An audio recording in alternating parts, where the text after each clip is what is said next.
हत्याकारी को आजीवन जेल दंडादेश पूर्व शत्रुतारू हत्या मामलार दंडादेश शुणाई मयूरभंज अतिरिक्त जिला और दराजज कोर्ट दोषी बैशिंगा थाना नुआ गाँवर श्यामसुंदर बारिक आजीवन कारादंड सहित 52,000 टंका जरिमाना निर्देश देते कोर्ट।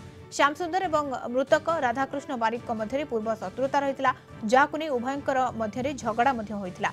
स्थानीय लोक मैंने बुझासुझा करने पर श्यामसुंदर सेठारू पड़ाई जाइथिला। तेबे श्यामसुंदर प्रतिशोध परायण होई राधाकृष्ण बारिक एवं बसंत बारिक जाउथबा बेले ठेंगारे आक्रमण करथिला। राधाकृष्ण बारिक को हॉस्पिटल लिया जाउथबा बेले बाटरे तांकर मृत्यु होईछि। एहा सहित बसंत बारिक गुरुतर आहत होइतिले। एनै बैशिंगा थाना रे अभियोग होइतिला। 11 जण साक्षी बयान डाक्तरी रिपोर्ट एवं पुलिस रो तदंत रिपोर्ट को भित्ति करी जज शुणानी करिछथि।